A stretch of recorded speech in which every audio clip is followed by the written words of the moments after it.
This very name Biafra, this very noble family IPOB has ensured the propagation of this very message, its relentlessness and absoluteness, its purity. That Biafra must be restored in our time. That is what we have come to do. That is the reason why we are born. That is the reason why we exist. And we are not going to stop nor relent until the sovereignty of Biafra is restored in totality. That is why this very gospel, we must preach it. Before we proceed, we must pray. We must hand over our proceedings to Elohim. On this very holy day of Shabbat.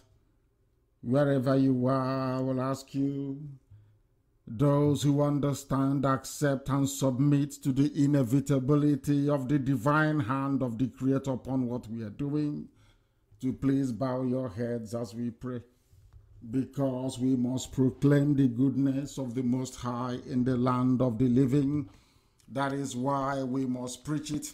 That is why we must reverence the divine Creator. And that is why we must do everything we can to ensure that Biafra is not only restored, but in truth and in every honesty. Our hands are clean. We remain whiter than white and whiter than snow, unblemished. Unblemished, I say. Because the work that we are doing is not that of the flesh. It is not carnal. It is not temporal. It is spiritual. It is divine, it is holy. And that is why Biafra will come. O Elohim in heaven, the creator of the living and the dead. He that created everything, but nothing made him.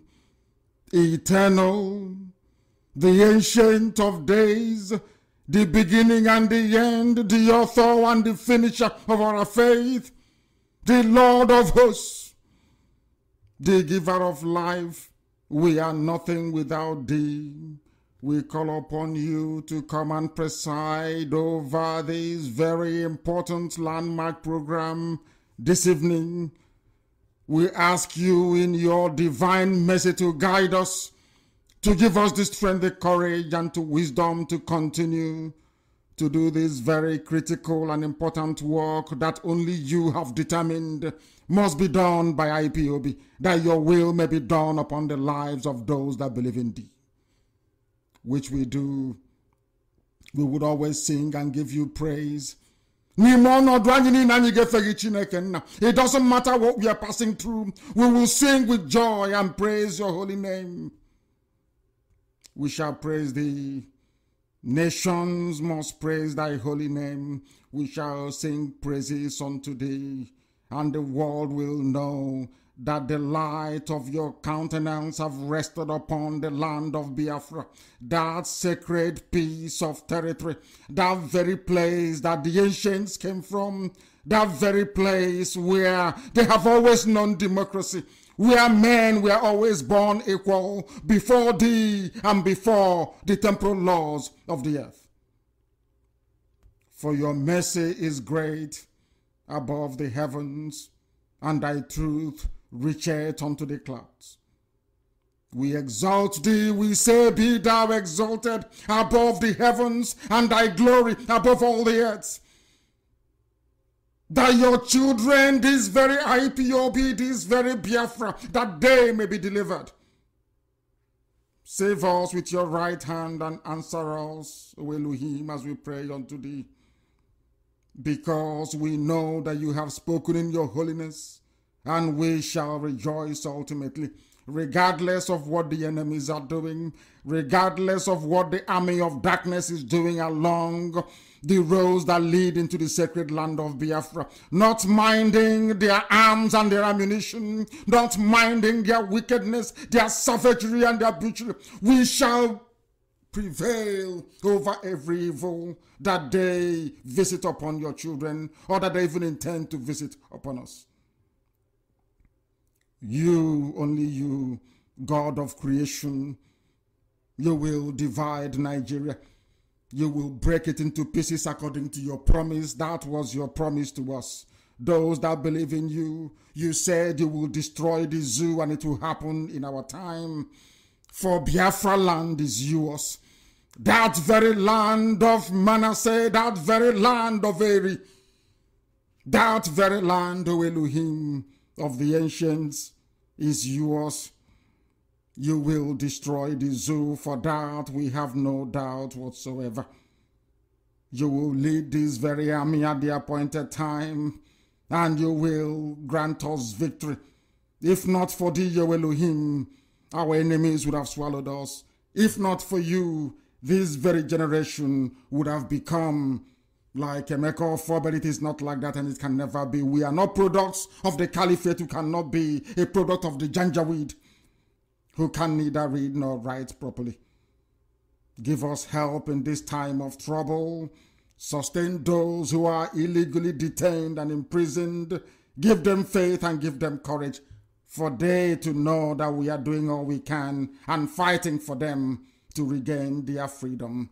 For only through thee are we going to prevail. Only through thee, O Elohim, shall our enemies bow before us. Only through thee shall Biafra emerge. And only through thee shall we proclaim the freedom that has eluded Africa up until this very day. And only through thee shall victory be guaranteed, that your name may be exalted, praised, adored, and worshipped forever and ever, we pray. He said, we proceed very hastily this evening because we have a lot to cover.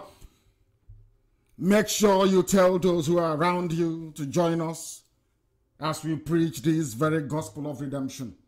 For we are Radio Biafra, part of the Ipob family worldwide, the only name that frightens the corrupt caliphate, the only name that leads the zoo to stumble, the only name that is responsible for the hopeless state of the damnable zoological republic. That very name, Ipob, shall prevail by the grace of Almighty God in heaven.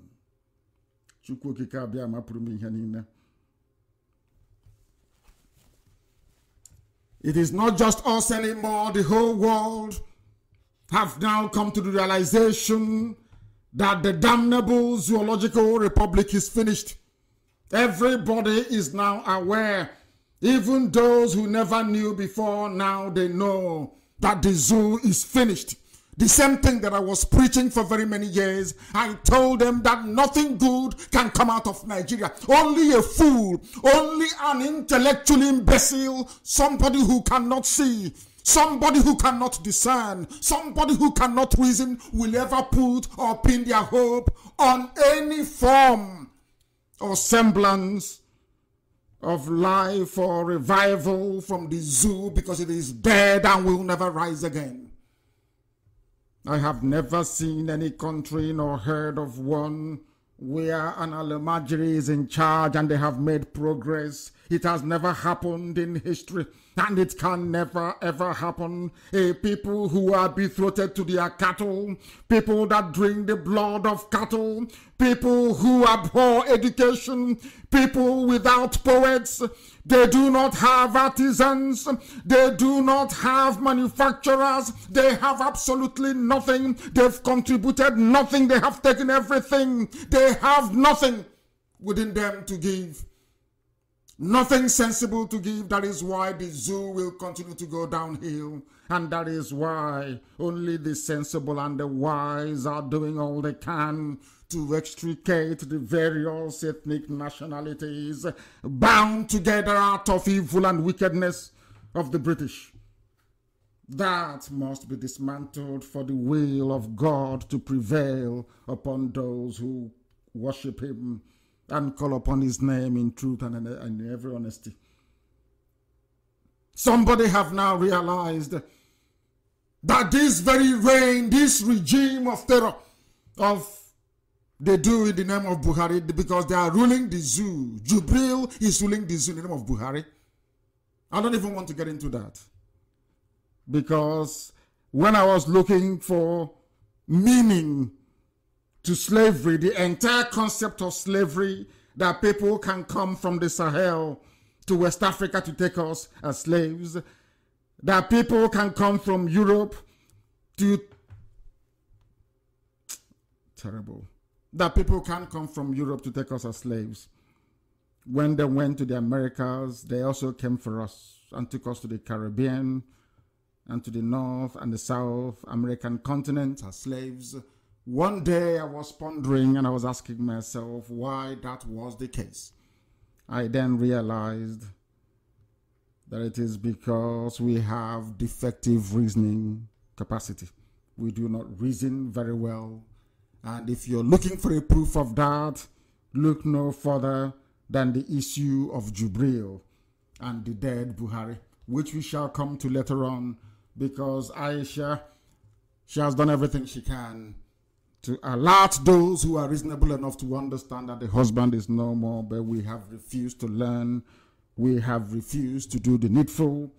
Therefore, the zoo have continued to spiral out of control into ignominy, to spiral into lawlessness and deceit, to spiral into anarchy, banditry, and chaos, from which it shall never ever recover. But unfortunately, the innocent, the women and the children are bearing the brunt of it, because people have refused to reason or to listen. But this evening we shall do all we can within our capacity to see if there is any way we can enlighten the population, not just within the zoo but all over the world, but also to bring to the attention what is happening in that hellhole called Nigeria. Somebody said that Buhari's civilian dictatorship has inflicted maximum damage on the zoo's global image. Maximum damage. That's what he said. And as we said before, of course, why shouldn't it be? You were warned many years ago. Most of us warned you many years ago that the zoo will be destroyed, which we are hoping and praying for. And I also said it, that the best thing to ever happen to Biafra was the coming of the late Buhari, the Major General, the dictator, the ill-educated brute that only takes delight in massacring innocent civilians. I said it, and look at where we are today. A lot of progress is being made, and we shall continue to strive forward to make sure that Biafra comes in our time. He was a member of the House of Reps from Plateau State. His name is Honorable Bitrus-Kaze. He said that those that rule in the name of President Muhammadu Buhari, or should I say Major General, they are running a civilian dictatorship. I said it when people were telling us we should vote in 2015. I remember saying to them to look at the case of the Islamic Brotherhood in Egypt. I said it. Go and look at their record. Anytime an Islamic extremist gets into power, they always change the narrative. They always change the constitution. The existing order can no longer hold. They always veer towards totalitarianism. I have said that. I said it in 2015. Anybody who can dig up any of my broadcasts then will testify to this. Anytime you put into power an extremist, a fundamentalist, as you people have foolishly done in Nigeria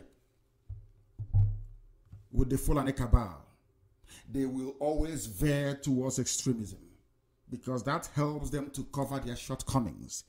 They are not savvy enough to run a modern government. They are not educated enough to understand the principles of governance within a democracy.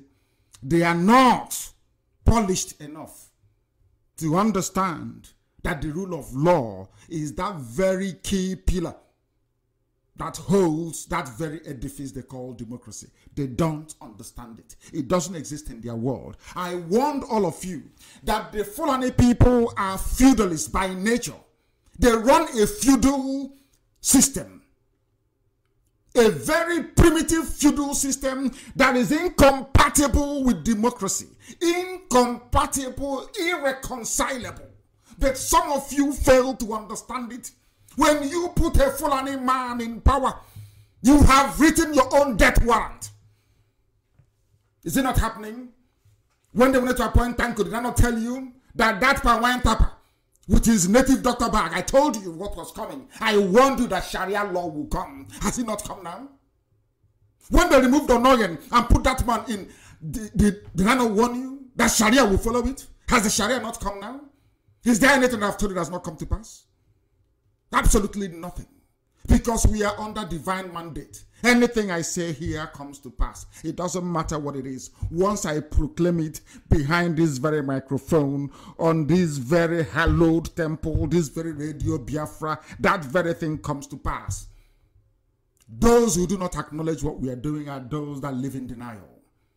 The truthful ones amongst them can see what we are doing. They can see that everything we proclaim is the truth. Absolute truth and nothing but the truth. Today they have seen it. Is the same Tanko Mohammed today not talking about Sharia, and you will do nothing. All you can do is to complain, to whine and to moan. That's all you can do. To wail for no reason. Some even put their hope and their faith in things that I do not understand. I warned you that this was going to happen. It has happened. What are you going to do? Kanu will issue a statement, others will talk, they will write, and that's the end of it. And Sharia will come in.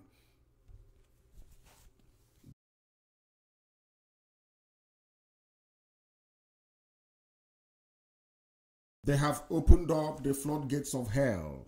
They are going to bring in their relatives from all over the place in Africa. These are people that shut down the border. That is hurting the economy. The border is shut. The economy is suffering, crippling. And because of this janjaweed, these illiterate savages in the Sahel, Ghana is taking out their frustrations on hard-working Biafrans doing their business in Accra and its environs. Because the Fulani feudal cabal, you need to understand this. People sometimes say, oh, but why focus on them? Because I say some of you are very stupid. That is your problem.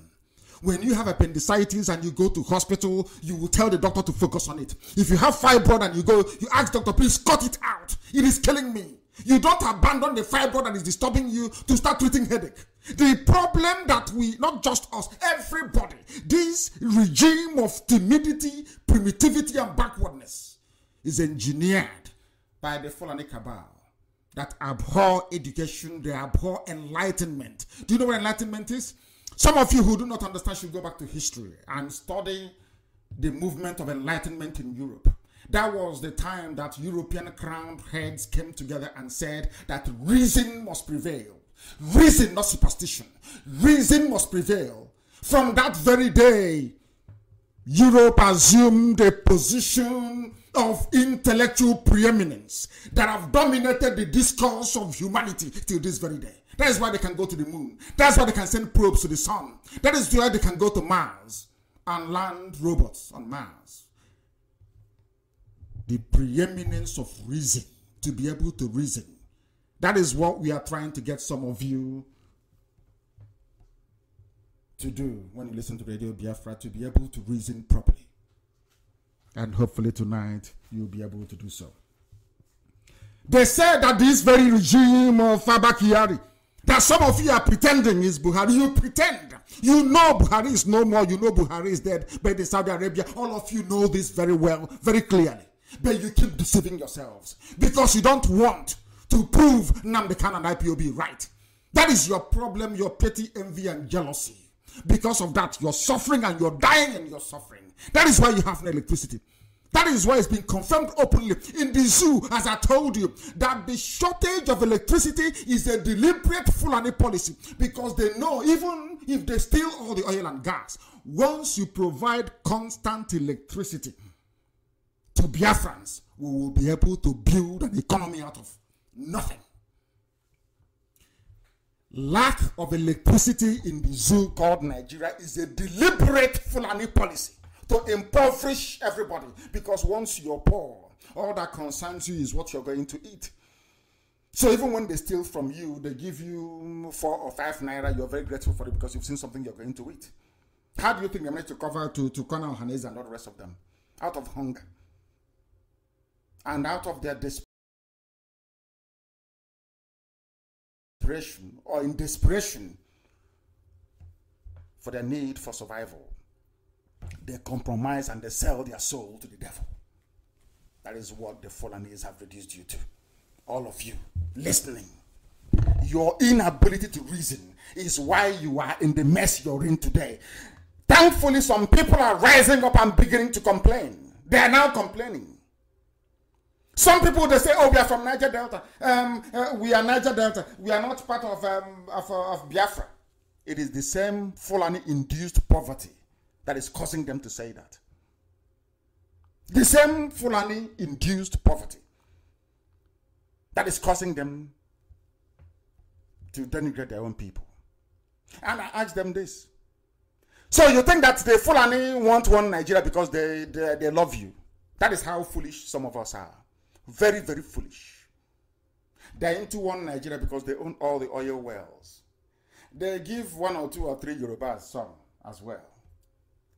So when you hear them talking about one Nigeria, you think they love you. Of course not. They need unrestricted, unfettered access to oil and gas, the proceeds from it. This is a country that imports oil, refined petrol. They export crude oil, they import petrol. And people don't sit down to ask themselves, are we okay at all? There are some things that you do, believe you me, as a human being, you should be ashamed of yourselves, I'm telling you. But your average Nigerian, your average zoo animal cannot reason. They cannot reason. They can never ever reason. How can you have 4 refineries that are functioning, yet you import petrol and kerosene from outside? Are you people okay? Of course not. You're a product of a zoo created by Britain to cage your thinking faculties, not just your body, your mind, but also your soul. Because you can no longer reason. You are not self-aware or self-critical. They are now saying it, and very openly, that they are living in a dictatorship. The same thing that I warned you will happen. They will disobey the law. That is in their nature. It is the way they are. They will change the constitution. They want to rule forever. That is the way they are. Because they suffer from inferiority complex. They understand it very well. They cannot compete. They know they can't compete. What are they going to compete with? I've asked you before. Have you heard of a Fulani inventor that invented anything before? Have you heard of it? That ordinary matches and matches. Have they invented anything in their lives before?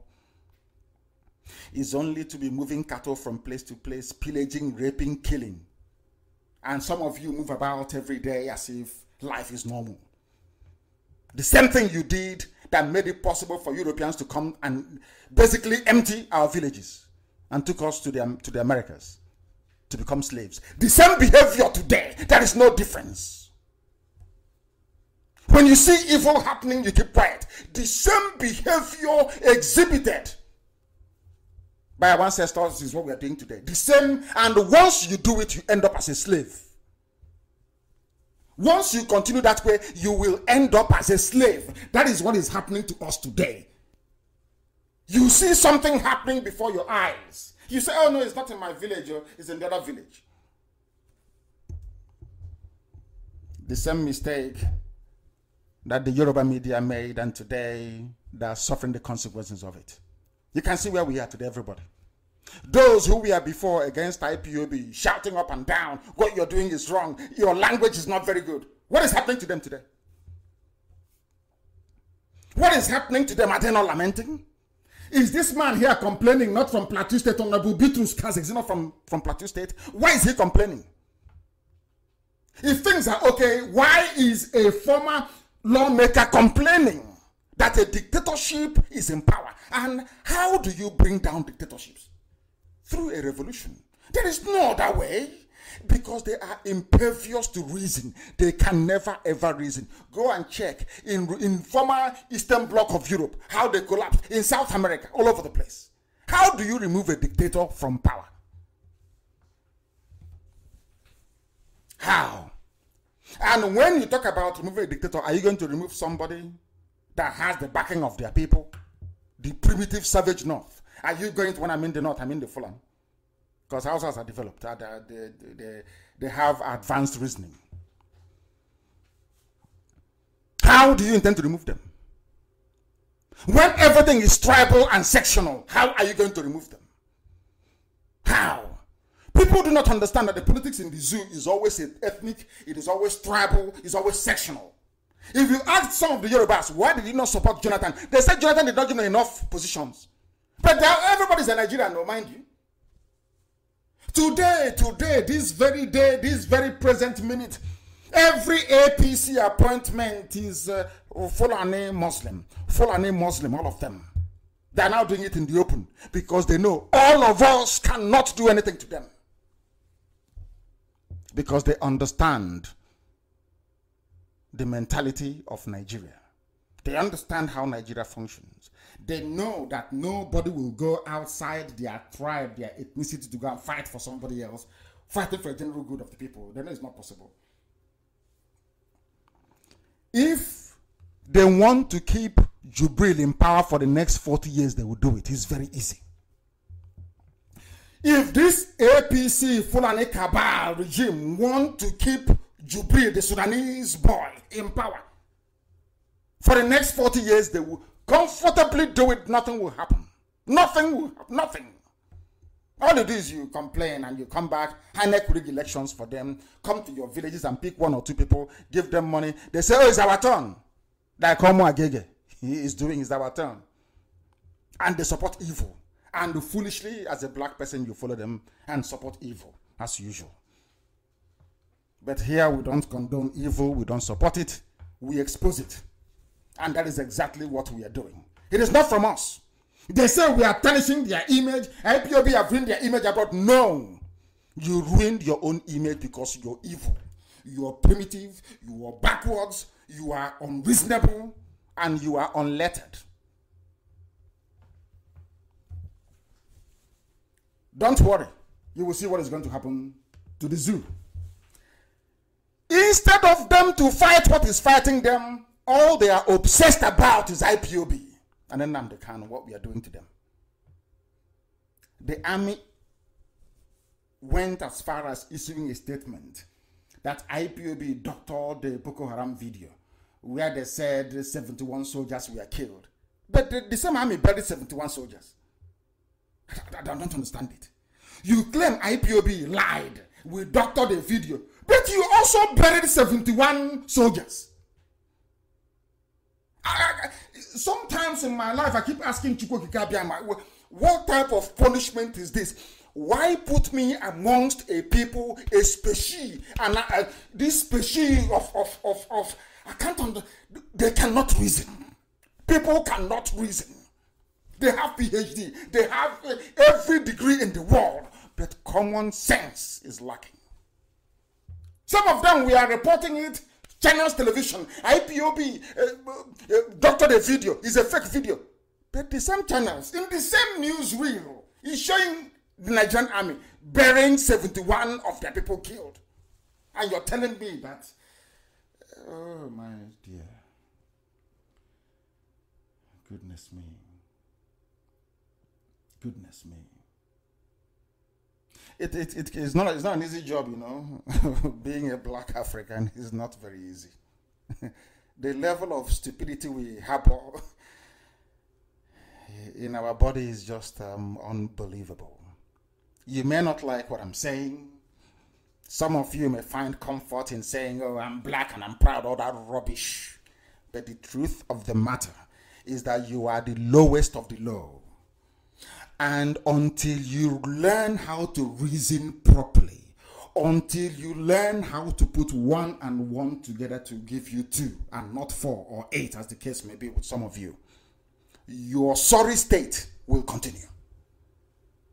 You can go on feeling sorry for yourselves. You can go on trying to convince yourself that somehow everything is okay, but it's not. Nigerian army said, listen very carefully, Nigerian army said that IPOB doctored a Boko Haram video, which is a lie, of course. Always seeking to blame IPOB. But the same Nigerian army buried 71 soldiers killed by terrorists.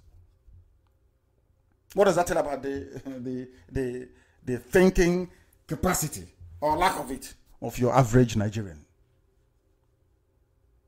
The same people that are saying that IPOB killed, we doctored a video of where Boko Haram were killing Nigerian soldiers. The same people, the same Jubril answering Buhari, reacted to the killing of 67 soldiers by terrorists. The same people.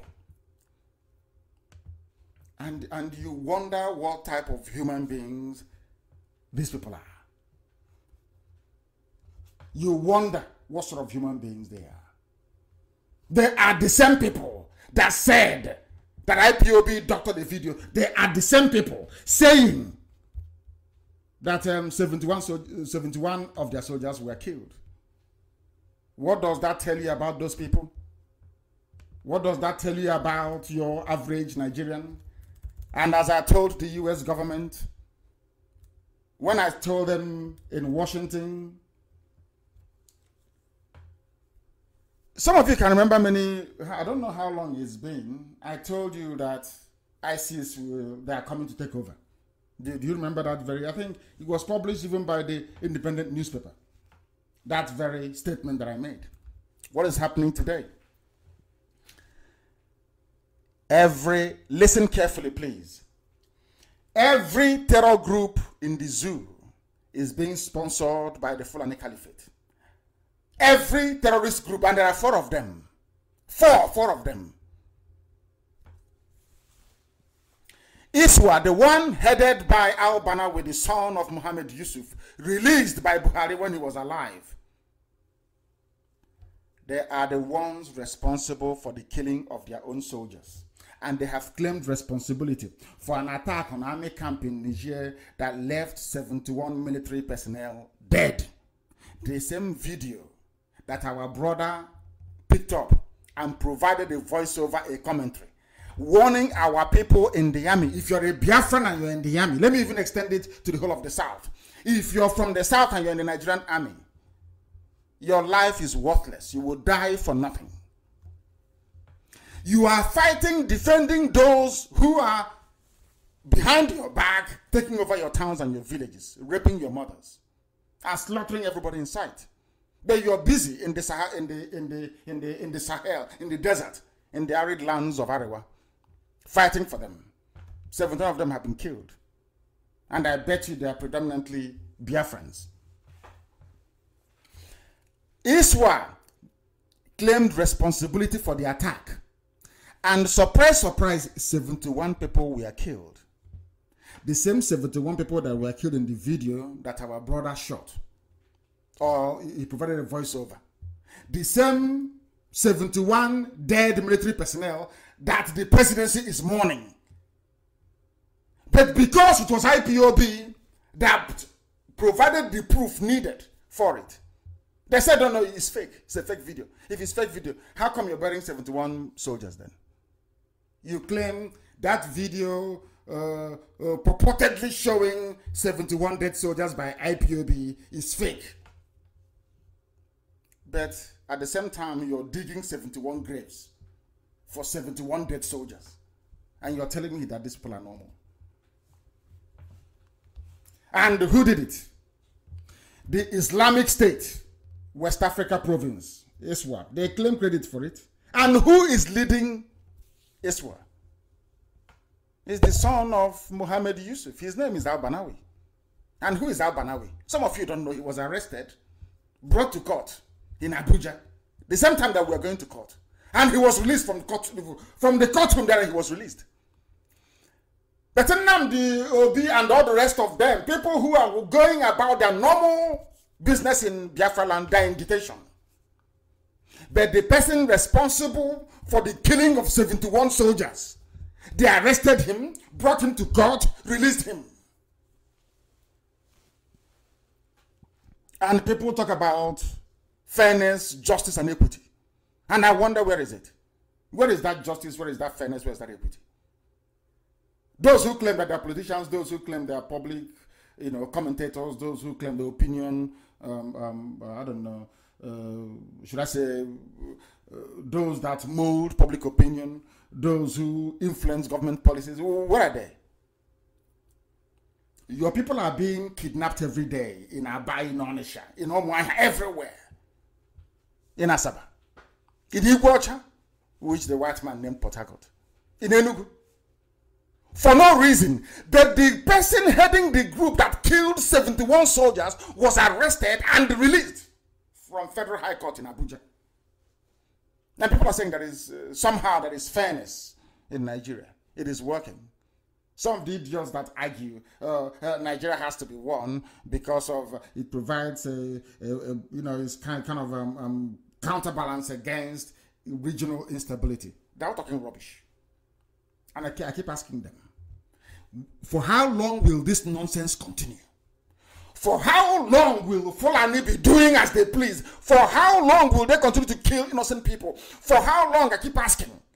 And these are the people, the same people that killed 71 soldiers. They are the ones that tomorrow they'll tell you, oh, they have repented. They have been rehabilitated. They will now join the army and the police. The same people. I have never seen this level of hypocrisy. Unbelievable level of hypocrisy. I've never seen it. All those who are shouting up and down, oh, 2 policemen, they died. They came to Orifite, 2 policemen died. Condolence message to solidarity message to police, to everybody. Where are they now that Fulani people have killed 71 soldiers? Where are they? And these soldiers did not go to storm anybody's house. They were on their own and they were slaughtered. All we did was to show the video. But given that, I don't know, Nigeria, they don't know what's wrong with them. I have no idea. That's zoo.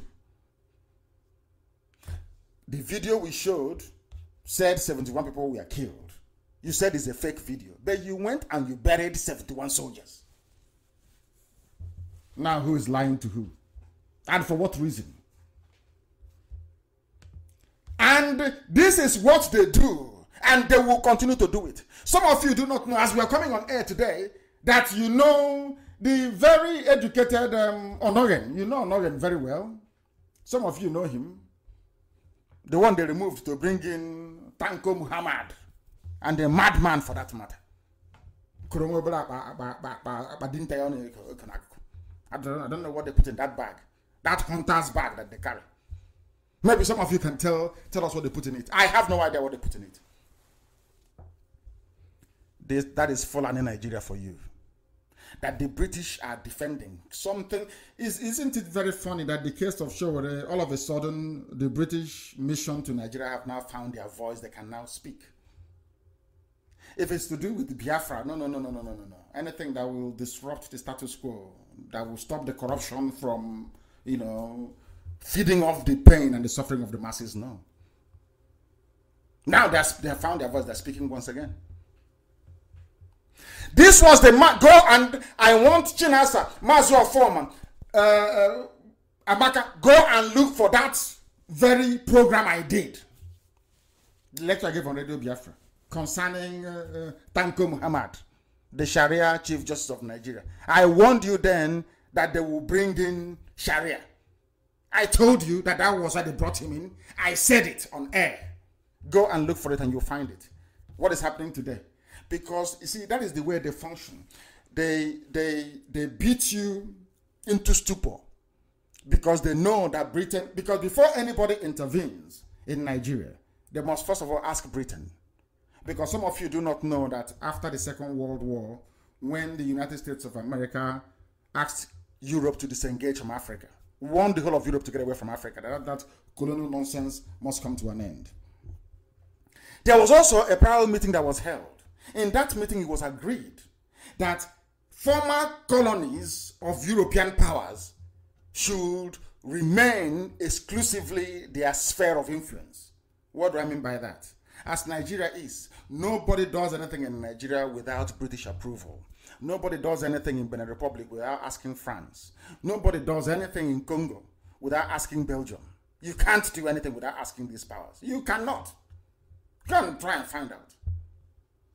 You can't go into Angola or maybe go into Equatorial Guinea without asking Portugal.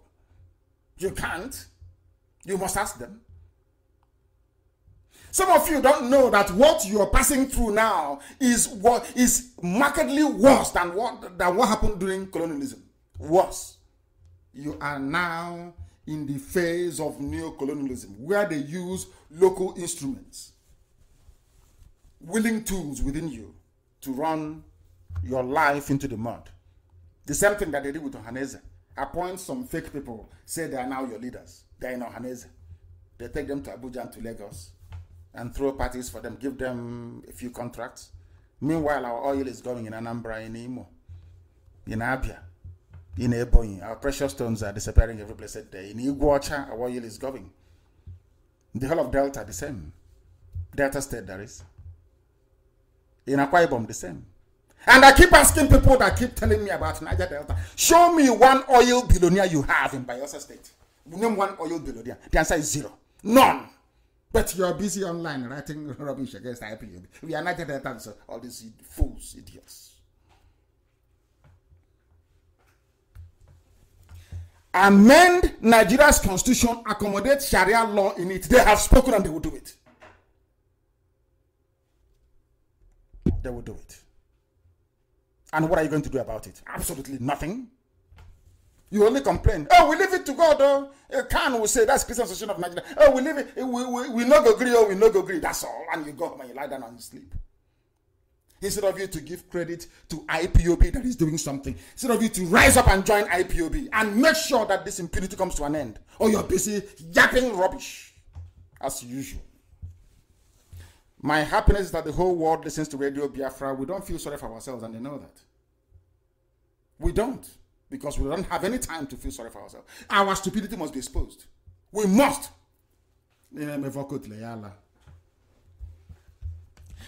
Listen carefully.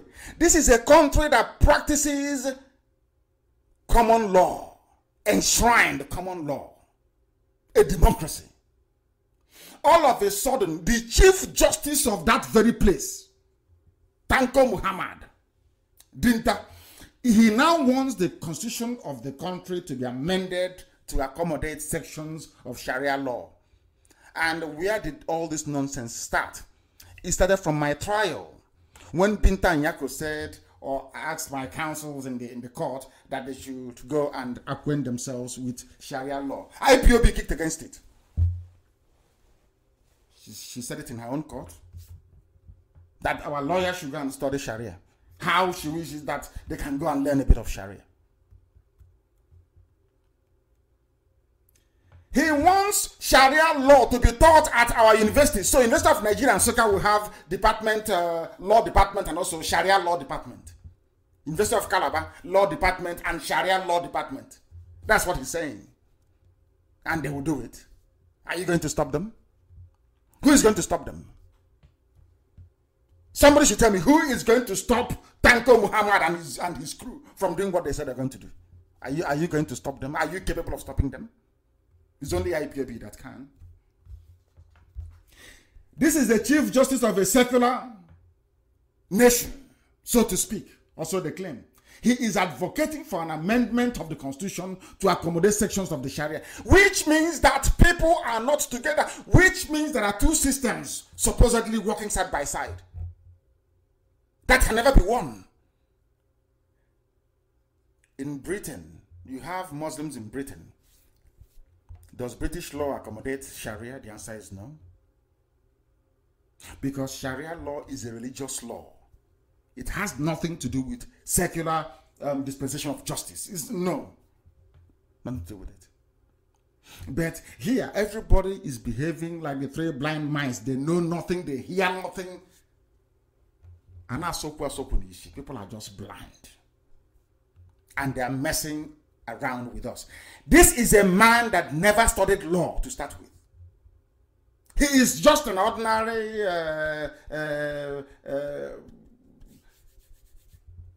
what they call them again in is it Alakali? I don't know what they call them. Kotoma in a Sharia court. Chief Justice of a Federation. The man who is learned, or Nogan, that studied law, went to school, became a judge, became a Chief Justice. Everything. They removed him. They brought in this thing from heaven knows where. the gods must indeed be very crazy, I'm telling you. Look at what is coming out of the mouth of a Chief Justice. Sharia law. So University of Lagos, Sharia law department. University of Benin, Sharia law department. That's what you're going to have everywhere. Because they've said it. And on top of that, that Arabic must be taught in primary and secondary schools across the entire zoo. I call it a zoo. Some of you call it Nigeria, but I think you're mistaken. It is a zoo. It's even worse than a zoo, to be honest with you. Now you understand why Africa is backwards. We are the problem. Not the leaders. The leaders are not the problem. Ordinary people remains the problem that we have. Not just in Biafra land and the wider zoo. Not just in the whole of West Africa. In the whole of Africa. It's the public. Forget about the leaders. The same thing that these Fulani feudal lords are doing today, the same thing happened in Europe. Europeans said, no, we can't have this rubbish. The Arabs rose up, Arab Spring, to say all this rubbish must come to an end. Ask yourselves, why can't everybody rise up in the zoo to say enough is enough? Because you are not one people. You are not the same and can never be. There is a saying, I know the world is listening, and they, of course, we prefer to preach in English. But there is an adage where we come from that I think explains, or should I say, encapsulates everything that is wrong with the zoo called Nigeria. In our place, we say, Izukamana Neji.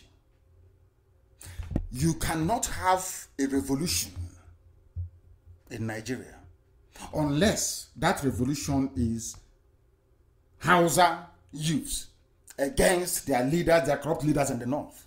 Yoruba the same. Biafra the same. Apart from that, nothing can ever work. To expect people to come together from you are in cloud cuckoo land, it can never happen. That is why this man is bringing Sharia. Because they know nobody's going to fight them.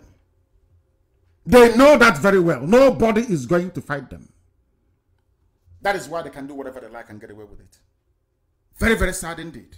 But it is happening. They are now bringing in Sharia. And who's going to stop him? He was represented by the Grand Qadi of Niger State at the ceremony where this nonsense was uttered. The name of that one is Justice Muhammad Danjuma. He's a justice, so he's Sharia. He's the Grand Qadi of Niger State, but he's a justice. They can put him in a appeal court, and from there he goes to Supreme Court as a justice of the Supreme Court, delivering judgment on everything, on things that he did not study or read, on things that he is incapable of understanding. But you are in Nigeria. That is the gift they give you for being in Nigeria. They give you a Grand Qadi from Niger State. His title is Justice Muhammad. Justice, full title, Justice Muhammad. How many justices have you seen from customary court? Making it all the way to the Chief Justice of the Federation. The answer is 0. Do you understand the dilemma and the difficulties people are having? Do you see why the Yorubas are confused? Because half of them is Muslim, half is Christian, half believes in Sharia, half believes in what's it called, in common law.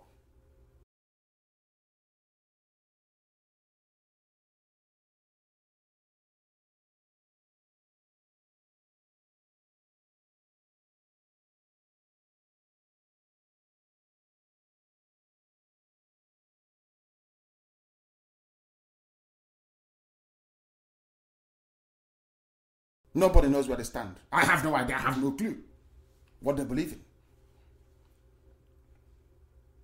We need to articulate and ask ourselves this question all the time. What do we want? Once you define what you want, the rest becomes very easy. But I'm just telling you right now that wishing or hoping or praying for one Nigeria is the most foolish thing any idiot can do from the zoo. Only a fool can ask for one Nigeria, because we have what is called irreconcilable differences. Our value systems are not the same. We are not the same people. We don't even worship the same God. And there is nothing binding us together as a people. Absolutely nothing. The Northern Emirates, the Sharia states you have in the north, they have a lot more in common with Saudi Arabia than they have with somebody from even Benue State. They're not the same people. We are not the same. Let us not pretend. If not that the white man came, Lugard came and said, you, from today you are Nigerian. Do you think we know these people? Do you think we will know them? The answer is no. The only reason why you are jumping up and answering a Nigerian is because a white man said so. And that is why you're a slave. You have no control over your destiny. You are a slave to an artificial creation. Today you have, very soon you have your Sharia everywhere. And you complain for a few days. They'll go and bring out one Abdul Aziz Wosu that they converted like a maker for in the north. Tie the shit around his head and bring the idiot out and say, oh no, here it is. How can you say there'll be no Sharia law at Imo State University when there is this Abdul Aziz Wosu who is from there? That's what they're going to do next. Write it down now, that's what they will do. And so there are Muslims in Ebonyi. Can't you see one Chukwemeka Abdul Rahman from Ebonyi? We also need to cater for his needs. He wants to start study Sharia law at Ebonyi State University. Are you going to stop them? Are you going to stop them? That is what is happening in the zoo. And what can they say? And on top of it, people think it is a joke what is happening in the zoo. They've brought in Christian wedding. The Christian wedding tax, they call it. Muslims don't pay, only Christians. And some of them are still shouting one Nigeria, which it beggars belief. When I see a zoo animal, the way they behave, the way they think, the way they talk, I keep asking God, for what reason did you mix us together with these people? People who cannot reason. How did it become possible that we are together with these people? The Pentecostal Fellowship of Nigeria, they said they have rejected the newly introduced marriage tax as part of their marriage certificate law by the federal government of Nigeria.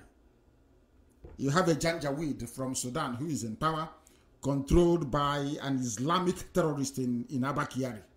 All of them there, they call themselves the presidency. That's Trump from heaven knows where she comes from. Oh no, she's only there as decoration. Somebody who was busy doing human trafficking, sending prostitutes to Italy, is part of a presidency. That is what is happening in the zoo. They have introduced a tax. It is called marriage certificate law. The taxation is once you go and you marry in a church and the pastor is giving you certificate, you are paying tax to the federal government of Nigeria for getting married. If you don't want to pay the tax, you go and marry in a mosque.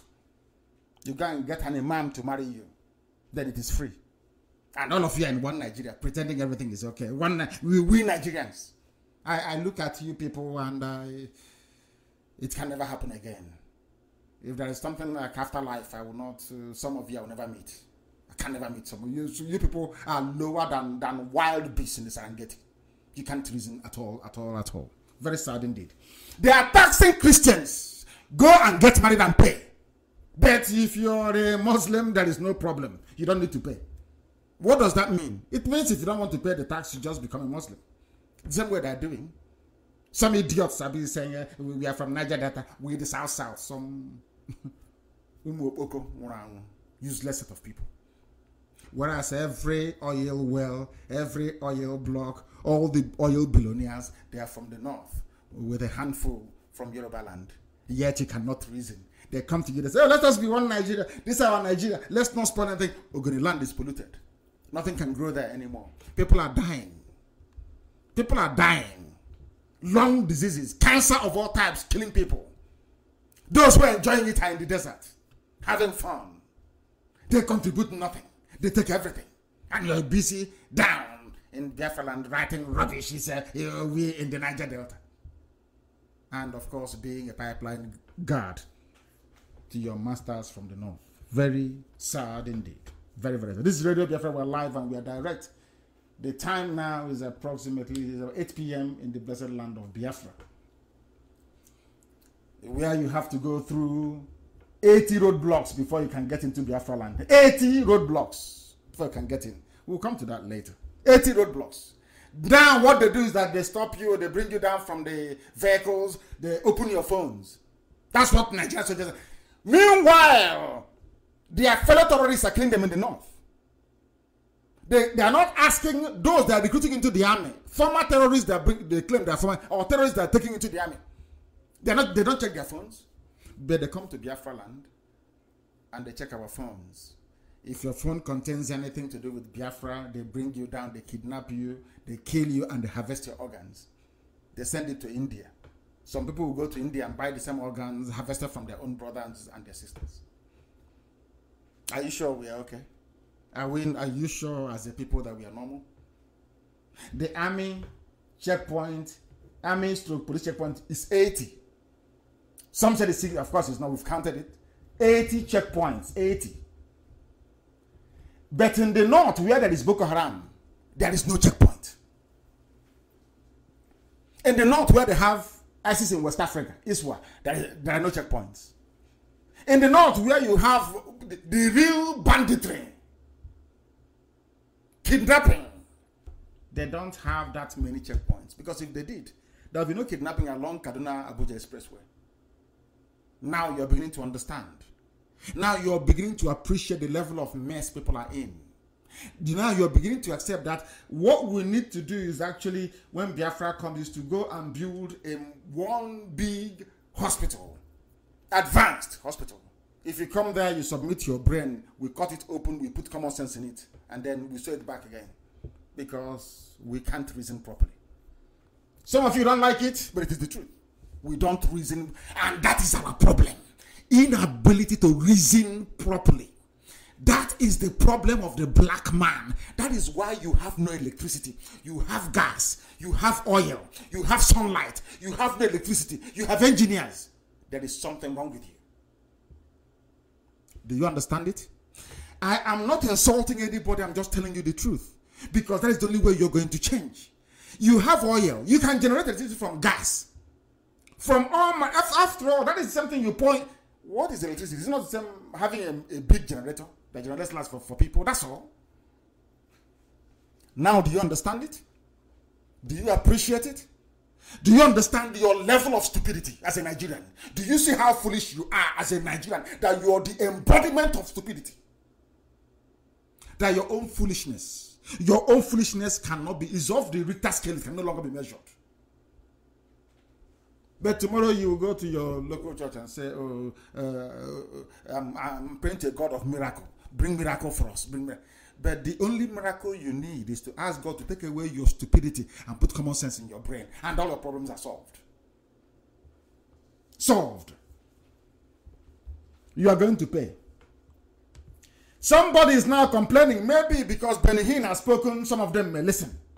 When I was telling you that they're coming to Islamize you, didn't believe me, did you? But now Benny Hinn has spoken. They said Nigeria's unity is non-negotiable. It is the oil and gas that is not non-negotiable. The oil and gas in our land. Somebody is writing on.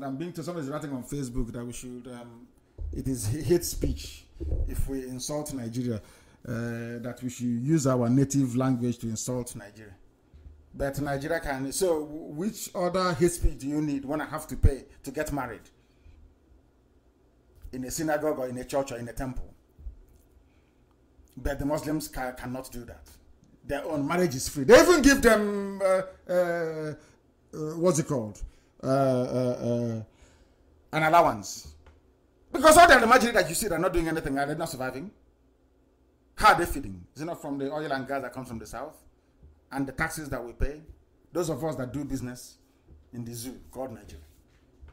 Is that not what is happening?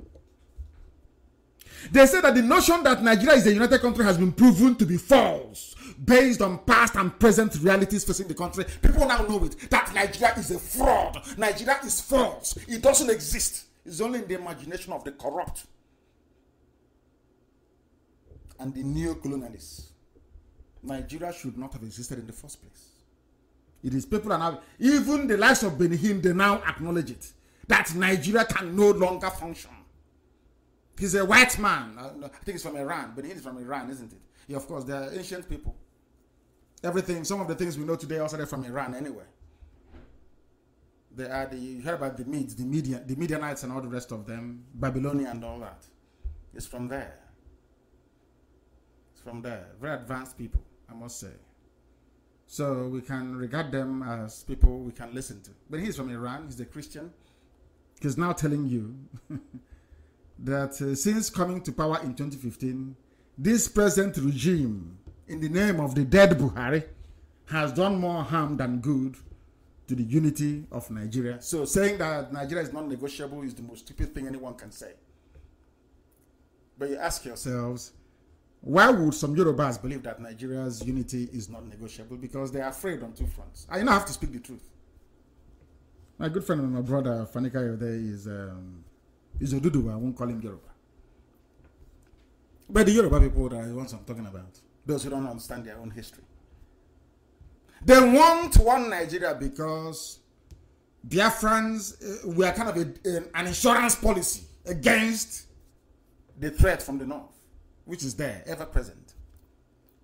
Another one is that they need access to our oil and gas, and allow me to repeat what in fact, I will say this anytime I broadcast. I will say this: we will give away our oil and gas for free, not just to Nigerians, but to all of West Africa. We will pipe oil. Every West African nation will have oil and gas from Biafra land, because if they're developed, it's better for all of us. It's called economies of scale. If at all, some of us read economics. Let everybody be developed. It's for the good of everyone that we are all developed. It's only in Africa that you only want to be the only upstairs in the village. You don't understand. And then you complain about armed robbery. But if everybody is comfortable, nobody will go and do any armed robbery. You can leave your doors open. You can, enjoy life without worrying about who is coming to steal from you. So you don't understand that? Do you think that white people, they pay insurance, they pay benefits and both housing and food stamps because they love doing it? No. Because if you keep people well fed, there'll be no need for robberies, and at least you reduce it. Buhari's government, run by Jibril, telling you that the country is indivisible, and you believe them. But they're the ones dividing it. You claim the country is indivisible, but you're the one bringing Sharia. You're the one bringing armed bandits from all over the place to come and be killing people in their own land and taking over their farms. You claim that you want one united Nigeria, but every appointment, every position is Janjaweed, Fulani, Alamajri from the north. You want one country, one Nigeria. You send police and soldiers to go to people's homes and try to kill them for no reason. Whereas the bandits that you're arming, Aiswa, Al-Banawi in the north, killing people, you have done nothing about it. They have killed 71 soldiers. How many houses were burnt in the north? You came to the first house to burn his house. How many houses were burnt in the north as a result of 71 Nigerian soldiers being killed? How many houses belonging to Fulani terrorists were burnt? How many villages were ransacked? That is why the ego of Orifite is a very stupid, useless man he is. Our people don't reason anymore. I ask you, the more you write that type of stupid letter the ego of Orifite wrote to the Commissioner of Police, the more you give them the encouragement to keep coming and killing your people out of their own stupidity and cowardice. How many houses were burnt in the north? I ask, as a result of 71 Nigerian soldiers being killed. The answer is 0. How many checkpoints do they have? How many people have their phones searched in the north? None. But because we are peaceful, that is why they come to our land. Because we are peaceful. That is why they continue to do what they're doing to us. Some of you don't know anything. Some of us do not know nothing. We don't understand history. History has a very funny way of repeating itself. Do you think that what these Janjaweed are trying today, these Al-Majri terrorists are trying today, they've not done it before? They tried it 342 years ago, to be precise. They came to our land.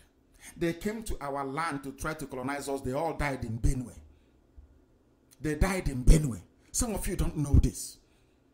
It was called a miracle, an act of God. Their entire armies were decimated. If you don't know, let me tell you. So it's not that what you're seeing today, these Fulani headsmen, these Fulani terrorists you're seeing, they have come before. Then our land was holy. We didn't have to raise an army to fight them. Them in heaven fought them and destroyed all of them. They all died and went back to Zaria. The few armies that were left went back to Zaria. Don't you know that?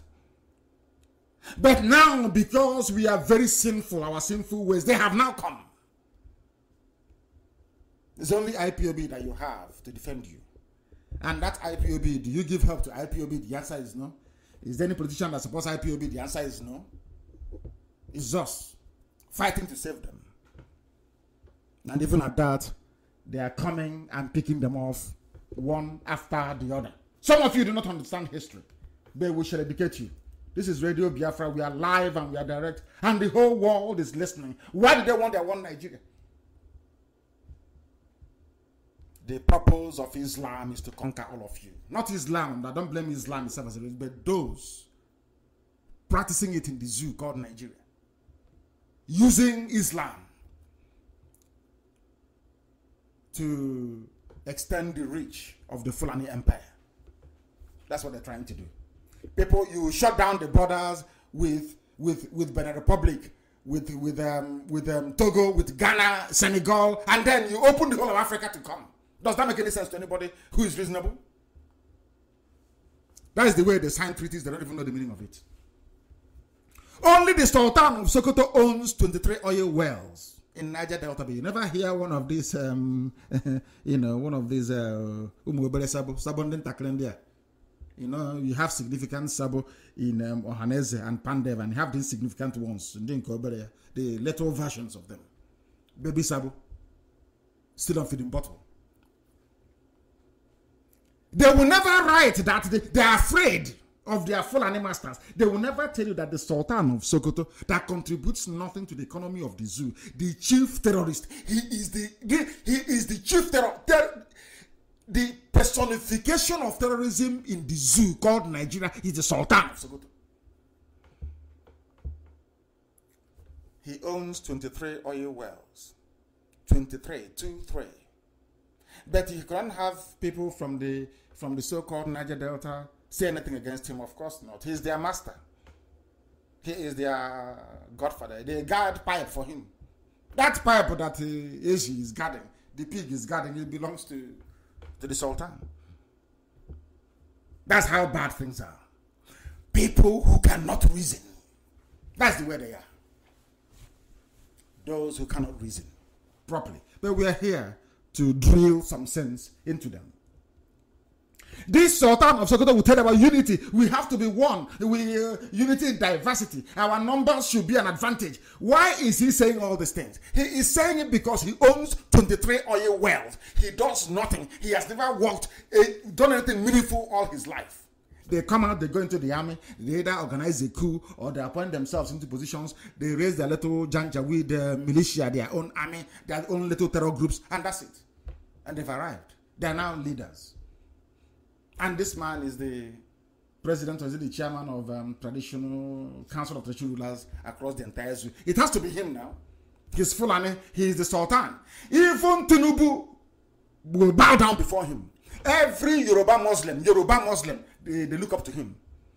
That is why some Yorubas, if you tell them about let us, everybody go to separate, they'll tell you no. Because their spiritual guide, their leader, the person that they listen to is the Sultan of Sokoto, not the Oni of Ife. Go and do your research.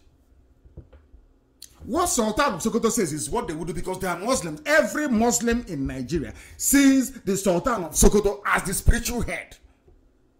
So the likes of Tinubu, Fashola, all these APC Yoruba Muslim that you see around you, they all listen to the Sultan. Sultan owns 23 oil wells in the Niger Delta that is polluted. in the same land of Biafra that we come from. But the people there cannot see it. Those around, they can't. How can they see? Where everyone is blind, how can they see? How can they see? Very sad indeed. These are the things that the world do not know, but we keep exposing and bringing to the attention of humanity. They have messed us up so much.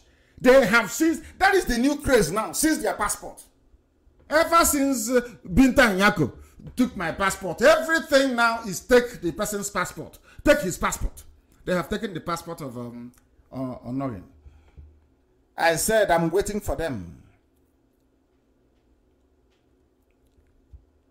to do something to Alan Onyema, then we'll remind the world of how many corrupt people you have from the north and from Yoruba land. Then everybody will be investigated. And they know IPOB, once we start, we don't stop until something comes out of it. You think that the reputation of Nigeria is bad? We will make it worse. Let them try and proceed. We said Onyema is the last Efulefu we're going to fight for. The very last. We extended amnesty to him. The very last we'll fight for.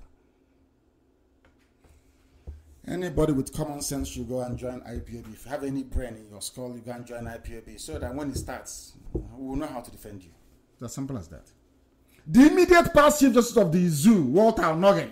I remember when I was in detention, illegal detention, he was busy, this Onnoghen, championing one Nigeria, let the court decide. And then I said to him, you must rise up and say that impunity is bad. He said no. Today they've caught up with him. Anything I tell you is the fact. Onnoghen, and I know him very well, I wrote to him, said to him, this thing, if you preside over impunity, it has a way of spiraling out of control. He said no, that in fact that Geoffrey and my team should not hold any press conference anymore regarding my case. He was the man that introduced it. Because they lie in their law court, will come outside and will tell the whole world what actually happened. He was the one that stopped it. Onnoghen stopped it. Said no, that lawyers should not be addressing the media anymore. It was him. Today they've taken his passport. But we shall fight for him because he wasn't one of the Efulefus. So he's exempt from it. They've taken it. And the person that replaced him, a Panwine Tapa, cannot speak English. I don't even know if I can find unbelievable. I think a lot of people were I'm trying to see if I can find this Tanko Muhammad's what's it called? His was it question and answer session? I think there was a they call it valedictory section. You know, the zoo, they have all these fancy names for things. I don't know what they call it. I want to see if I can actually find it. If I find it, I'll be able to play it for the whole world to hear. To hear what Tanko Muhammad was actually saying. So incoherent. So incoherent, it is untrue. Untrue that such a person can rise to become the chief Chief Justice of the Federation. Unbelievable. Unbelievable. What this man was rambling coming out of his mouth, and apparently he is the chief. What is that? Please do try and bear with me. I am trying to locate it. I am trying to locate this very short video. A lot of you have it, and I want it circulated, please. Maka and the rest of the crew, I want it circulated. This Tanko's interview, I'll try and play it for the whole world to hear what is coming out of the mouth of a Chief Justice of the Federation, of an English-speaking federation. Unbelievable. Unbelievable. I'll try and see if we can play it. We have a lot to blame, we ourselves, because the executive has to execute, and the position of judiciary in Nigeria, we are still facing a lot of intimidations here and there. So he says we have a lot to blame, we ourselves, meaning in other words that we are contributing factor to whatever happens to us. Did anybody hear him? He is saying that the judiciary are facing intimidation across the board. And you know what this man said? That the judiciary should blame themselves for soldiers storming the court. In other words, Justice Ijomo Ojukwu should blame herself for DSS coming into her court. I don't know if she's to go and hire her own brigade, her own group of thugs to be guarding her court. That is what is coming out of his mouth, a Chief Justice of the Federation. And you still believe in one Nigeria. Some of you still believe in one Nigeria, don't you? We are facing another, holding a microphone like a tortoise. It's unbelievable. Unbelievable. Some of the things that come out of the zoo it defies logic and common sense. This man here, I want the whole world to see it. That the judges are to be blamed. So if he goes on an international conference and they ask him, why are we witnessing such, spate of intimidation right across the board in Nigeria, leading to the invasion of a sitting court by armed security personnel? He will say it is the fault of the judge, presiding judge. And this man is the Chief Justice of Nigeria. And you are a proud Nigerian. May Lucifer have mercy on your soul, because you are out of the grace of God. So God can have mercy upon your soul. That was the man they removed Onoyen and replaced him with. That is the man they replaced Onoyen with. Unbelievable. Unbelievable. And they say they are proud Nigerians. We are proud. God, some of these Yoruba Pentecostal pastors, they will come out tomorrow, they will tell you that they saw a vision, that things will be better, that God told them that things will be better in Nigeria. And I want our people to ponder this for a second. If at all we are capable of reasoning that deeply, if at all. The federal government of the zoo of Nigeria, they have set a deadline of 2023 to stop the importation of petrol into the country. Petrol you put in your car is imported. And as they import it, they pay what is called, what's that thing again? They pay, they subsidize it more or less. Subsidy. That's what I'm looking for. They pay subsidy to Fulani and Yoruba petrol merchants. And do you know the refineries that they refine this crude? They take crude oil from Biafra land. Listen very carefully to the stupidity of a Nigerian. That is what makes Nigeria the most stupidest place on the face of this planet. That is why they are so backward and why they are so foolish. I want to explain so that the world can hear. When we say we don't want anything to do with Nigeria, the world must understand the level of stupidity that goes on in Nigeria on a daily basis. Do you know that Nigeria is the only country in the world that produces oil and gas in commercial quantities, and they import the refined, or should I say finished products? And how did that come about? Because the same corrupt Nigerian politicians from the north, they are the ones that went outside, that went to Equatorial Guinea, they went to some of them bought shares in Angola refineries and elsewhere.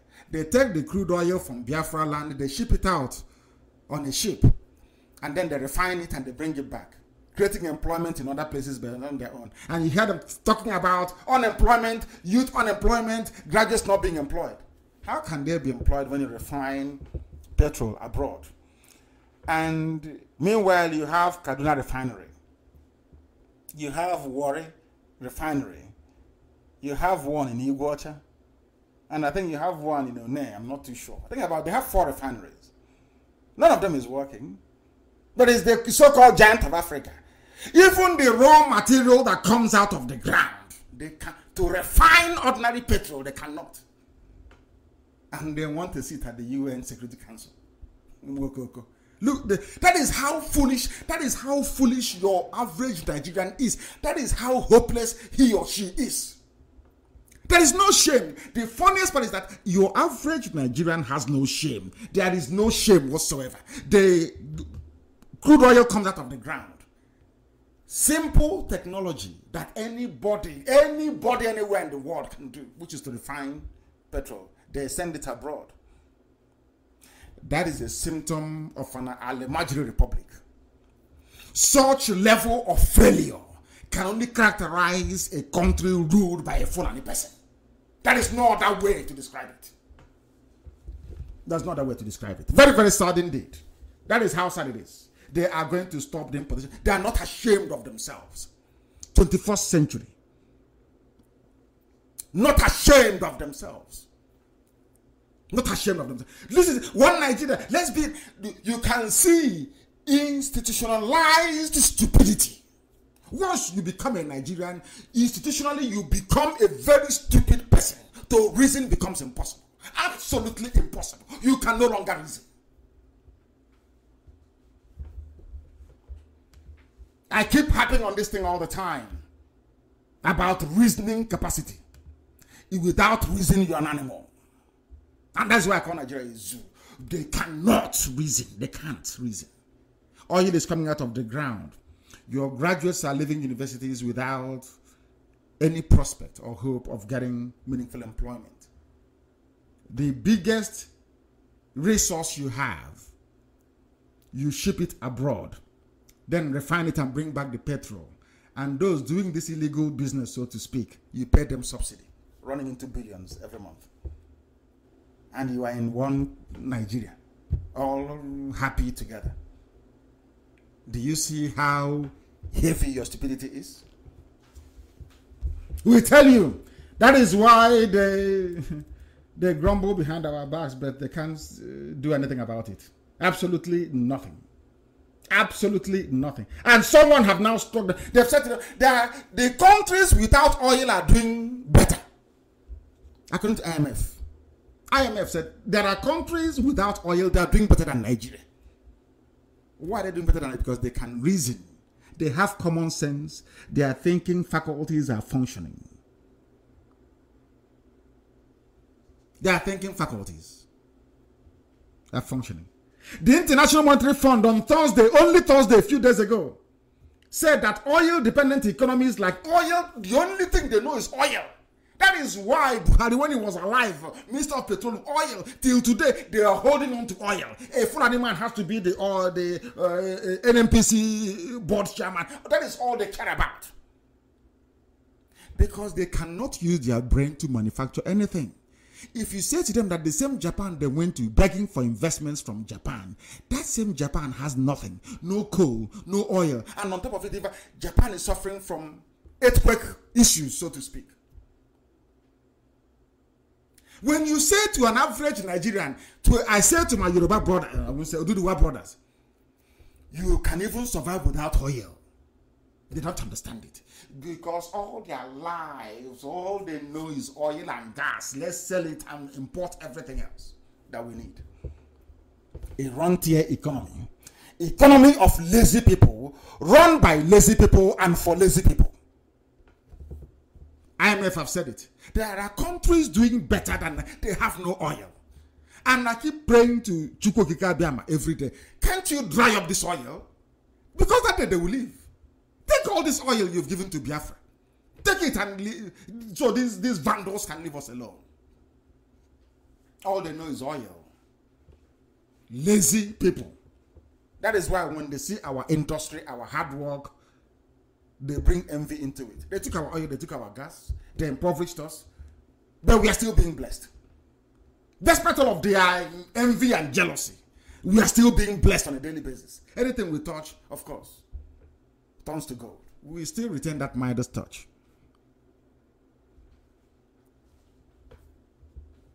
We still retain it. IMF have said it. Maybe some of you will listen. That you don't need oil and gas to survive. Some are doing better than you. But to the average feudal moron from the north, all they care about is that oil. They have to sell it to make money, or else they are nothing. I keep asking, what have they manufactured? What have they produced? What is the contribution of Katsina State to the growth of Nigerian economy? Somebody should answer me. What is the contribution of Katsina State, of Sokoto State, of Kebbi State? And funny enough, from Kebbi State, you can fly abroad. They have airport. You can fly to Middle East. But those that have all the resources, doing all the hard work, opening all the businesses, they don't have not one viable international airport. And you claim I'm a Nigerian. I like Nigeria. I love Nigeria. Nigeria is my country.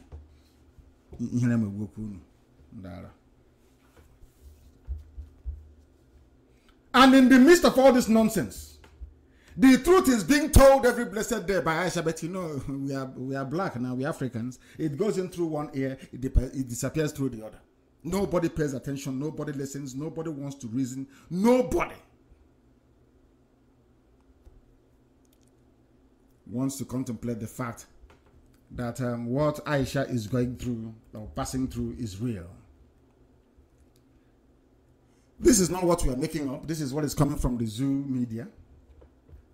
That the wife of Nigeria's president, Aisha Buhari, has accused Garba Shehu of disloyalty. I ask you, the compound that you go to and a woman is complaining about the plight of that very family is where the man is no more. How can Aisha Buhari be accusing Garba Shehu of disloyalty and insubordination to the presidency? Saying that this very person that speaks on behalf of the presidency is loyal to Mama Ndaura, her husband's nephew, if her husband is alive. I just can't for the life of me understand it.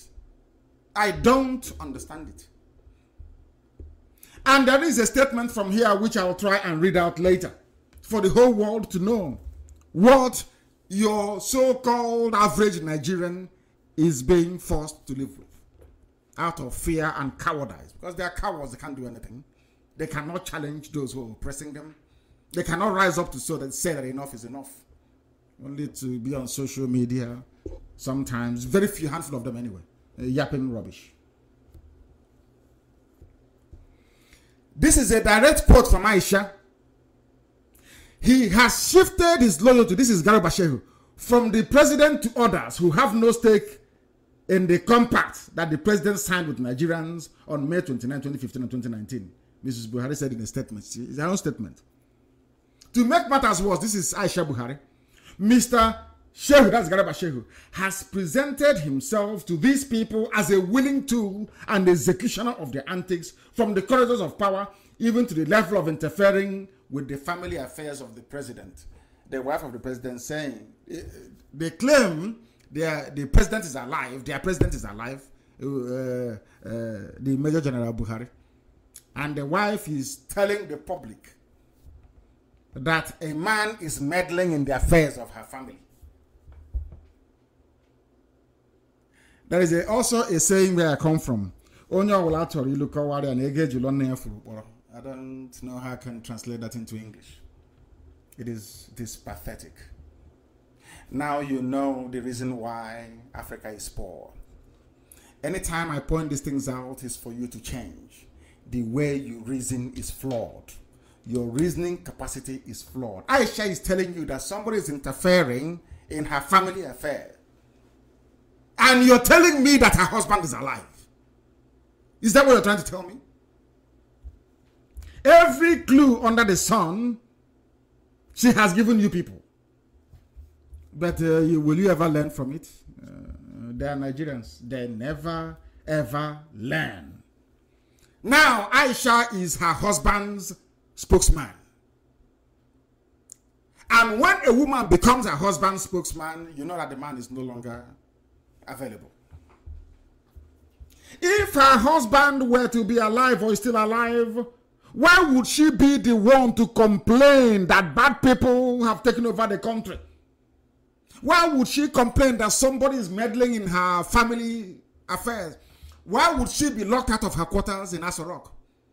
And you all saw the video. But tomorrow you will see that 45-year-old boy. You say, oh, Mr. President, 45-year-old boy Jubril from Sudan. You say he's your president. And if you ask the world if you ask Britain to intervene or to investigate, they say no. We don't want to cause a wider chaos within the sub-region of West Africa. Because if we come out now to say that Buhari is dead, it will lead to civil unrest and there will be destabilization across West Africa and we don't have the troops to go there to keep the peace. That's the reason for allowing Jubril to continue in office. And that is why Aisha keeps lamenting. And Aisha will never have peace until she brings the body of her husband back and the husband is buried. She will never have peace. For the next 4 years, they intend to stay in power. She will never ever have peace. And after that, they now start the planning. They say, oh no, he went to Saudi Arabia and he died. We're going to bury him. You know, they know how to cover themselves. Garuba Shehu has gone beyond his boundaries. This is according to Aisha. And the people cannot. She released a statement. She said it openly with her. She wrote it down. I don't know. Oh my goodness me. Oh, let me read what Aisha said to see if some Nigerians, some of the people that inhabit the zoo, if some of them can have a little bit of sense this evening. Just a little bit, a tiny bit of sense this evening. Because what is happening in Nigeria is an example of how not to run a nation. This is what Aisha said, her own words. To make matters worse, Mr. Shehu, that's Garuba Shehu, the president's spokesperson, has presented himself to these people as a willing tool and executioner of their antics, from the corridors of power even to the level of interfering with the family affairs of the president. Aisha, I will continue. This should not be so. The blatant meddling in the affairs of a first lady of a country is a continuation of the prodigal actions of those that he serves. And her husband is still alive. And she's saying all these things. Let me continue. We all remember that the chief proponent appropriated to himself and his family a part of the presidential villa. In other words, Mama Ndaura took a part of presidential villa once Buhari died. That's what she's telling you. Because had Buhari been alive, how can a president be alive and somebody will come and take over villa? Are you telling me that Nigerians didn't read this? Are you telling me that Nigerians are so daft and so stupid they did not read what Aisha wrote? That presidential villa have been cut into two. Mama Ndaura took half. People are so blind and oh dear me, this UG black. Oh dear. Why did people actually go to school? You went to a university, you cannot reason properly. Anyway, universities in the zoo, that's how they churn them out, isn't it? Very sad. But some of you escaped it. Some of you went through university and came with your brain still intact. Some lost it on the way. Some lost it on the way. Let me repeat what Aisha said. We all remember that the chief proponent, who is Mama Ndaura, appropriated to himself and his family a part of the presidential villa, where he stayed for almost 4 years. And when the time came for him to leave, he orchestrated and invaded my family's privacy through a video circulated by Mama Ndaura's daughter, Fatima. This is just like Mrs. Trump saying that a part of White House has been taken over and that somebody moved in and that they locked her out of her quarters. What do you think Americans would do? I'm saying if Melania Trump were to stand up today to say, I have been locked out of my quarters in the White House, what do you think Americans would say or do? That is the difference between white people and black people. I say it without any equivocation. I say it without any regret. I say it all the time. The way white people reason is different from how black people reason. And that is why blacks are poor and white people are advancing all over the world. Say, quote Nnamdi, that's what I said. The way we reason stinks. A first lady is telling you that her home was invaded. Part of her villa where she lives taken over by somebody. And all of you kept quiet. And you're calling that thing from Sudan Buhari. Because you don't want Nnamdi to be proven right. You don't want the world to know that what IPOB has been saying is correct. That is all. Because of your enviousness, your greedy nature, and your jealousy, you are prepared to suppress the truth. And only that truth can set you free. As somebody called them a bunch of... That was why Jubril called them lazy youths. The person that called you a lazy youth, you can't even go and investigate properly. And lazily, you are online on social media, writing rubbish as the lazy youth that you are. I will continue. Fatima videoed her. I was locked out of the villa. It was there for the whole world to see. Garuba Shehu, as villa spokesperson, knew the truth and had the responsibility to set the record straight. But because his allegiance is somewhere else and his loyalty misplaced, he deliberately refused to clear the air and speak for the president who appointed him in the first place. For the dead president who appointed him in the first place. His loyalty has shifted because Buhari is dead, so he moved his loyalty to somebody else. That's the way the world works. The king is dead, long live the king. That is the way it goes. People are blind, zombies in the zoo, as Fela would say in those days. The man that I respect so much, Fela Nicola Pokuti. Respect him so much. Zombies everywhere. I want people to understand why abroad is good. Europe, Asia, America is good, and Africa, Black Africa is poor. I am trying to prove to you this evening that the way you reason, the way you condone evil is the reason why Africa is poor. And I'm beginning to question this. Individually, we are brilliant. Don't get me wrong. You have individual brilliance across the board. I mean, blacks are, you can have one or two, very brilliant minds. But collective, once you put us together collectively and ask us to reason something through, then you're asking for trouble. Because nothing good will ever come out of it. Absolutely nothing.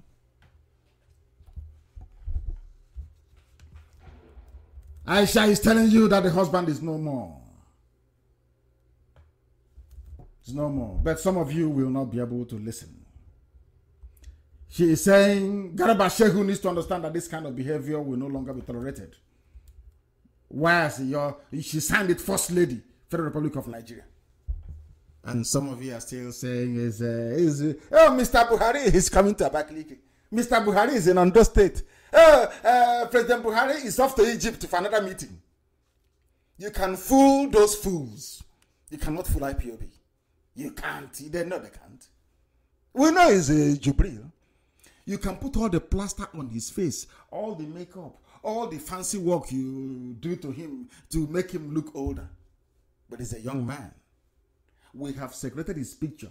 People keep saying, why do you keep talking about it? I said, because I am not like any other useless black person from Africa that can't reason.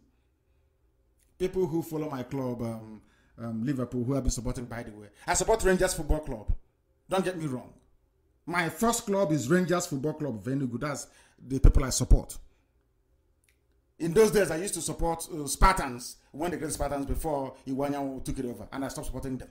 Once Iwanyan took over Iwanyan National, I stopped supporting Spartans. I support Rangers Football Club of Enugu. For your information. Not first and foremost. Then Liverpool second and Barcelona third. In that order. There was the Hillsborough disaster. For those who don't know, go and read it up. They were campaigning and fighting for justice. It took them over 20 years to get it. Over 20 years to get it. That's what I respect about white people. Diligence and consistency. At the same thing. The same thing. Until it's sung through. But the results after. Are you still talking about that thing? That thing that happened since? This UG.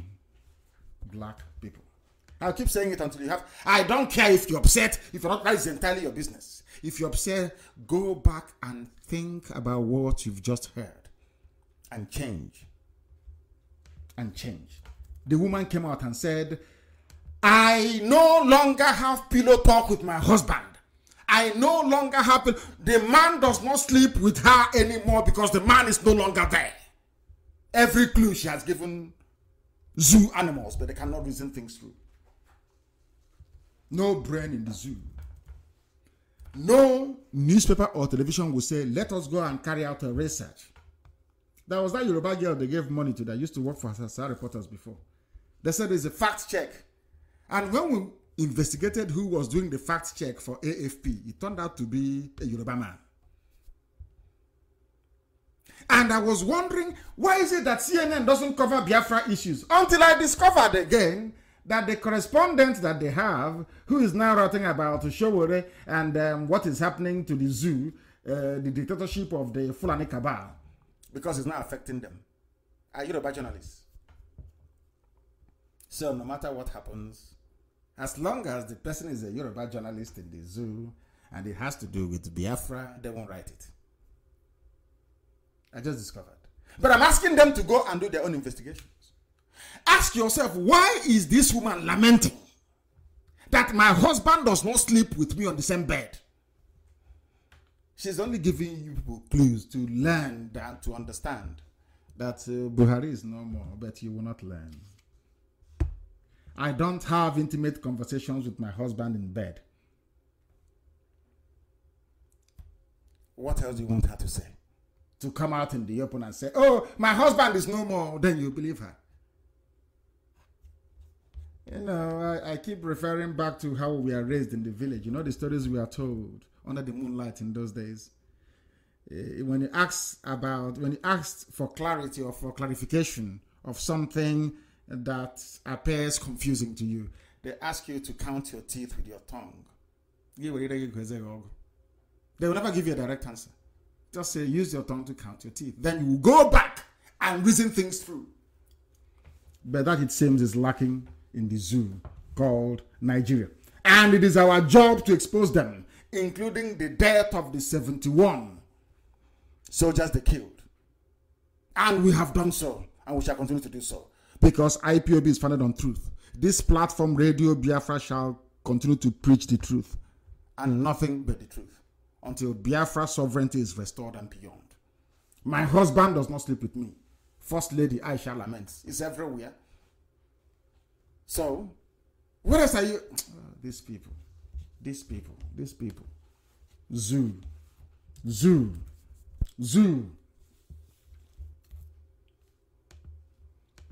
They talked about hate speech. I am sorry I have to go back to this.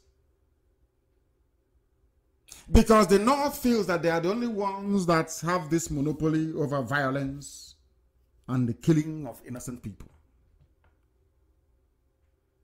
They said that Showore wanted to overthrow the government, not even to overthrow, to conduct a rally, a protest march. Because of that, he called for revolution now, protest march. Because of that, he was locked up,